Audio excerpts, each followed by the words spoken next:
আসসালামু আলাইকুম ভিউয়ার্স। তো আজকে আমি একটা অনেক দিন পুরনো ভিডিও আপনাদের সাথে শেয়ার করছি, কারণ এই ভিডিওটা আমার গ্যালারিতে ছিল, অনেক দিন যাবত আমি এডিট করে রেখেছিলাম, তাই আপনাদের সাথে শেয়ার করা হয়নি। আমার মাসির বাড়ি গিয়েছিলাম তখন।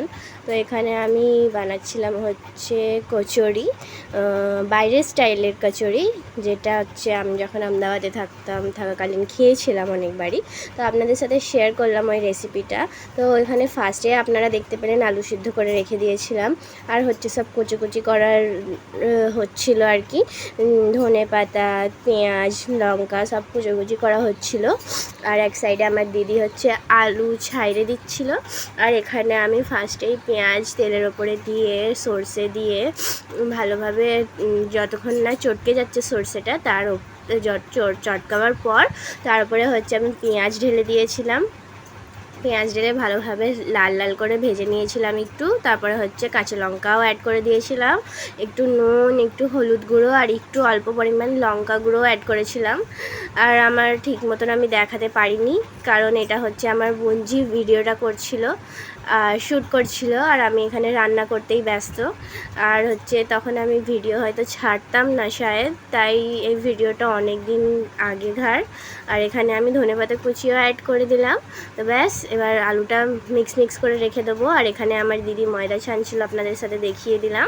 আর হচ্ছে এখানে আমি মানে যে চাটনিটা সার্ভ করা হয় কচুরির সাথে, ওই চাটনিটা আপনাদের সাথে শেয়ার করছিলাম। তো চাটনিটার রেসিপিটা আপনাদেরকে আর দেখানো হয়নি। আর এখানে আমি বানাচ্ছিলাম, দেখুন কচুরিটা কিভাবে এরা মোটা করে হালকা মোটা করে বেলে নিয়ে তারপরে হচ্ছে আলুর পুর দিয়ে ভালো করে মুড়ে নিতে হবে। এই যে দেখতে পাচ্ছেন আপনারা, এরা মুড়ে নিয়ে আর চ্যাপটা করে দিতে হবে, মোমোর মতন করে মুড়ে নিতে হবে আর চ্যাপটা করে দেবেন। আর এই ইয়েগুলো কচুরিগুলো একটু ছোটোই হয়। আর আমি আমার খালার বাড়ি গেছিলাম, আর ওখানে তো অনেক সবাই ছিল, তাই একটু বেশি পরিমাণেই বানিয়েছিলাম। আর এখানে আপনারা দেখতেই পাচ্ছেন লো ফ্লেমে ভাজতে হবে, একদম হাই ফ্লেম করলে হবে না, প্রচুর পরিমাণে লো ফ্লেম করে রাখতে হবে। আর আপনাদের সাথে আমি চাটনিটার রেসিপিটা একটু বলে দিই। চাটনিটার মধ্যে ফার্স্টেই তেঁতুল পানি দিতে হবে, তেঁতুলের যে গাছটা থাকে ওইটা অ্যাড করে দিতে হবে। আর অ্যাড করে দেওয়ার পর তারপরে হচ্ছে ওর মধ্যে রাই দিবে, মানে সর্ষে দিবেন, সর্ষে, মিষ্টি মতলব চিনি, লঙ্কা, আর লঙ্কা গুঁড়ো অল্প পরিমাণে, আর হচ্ছে লবণ।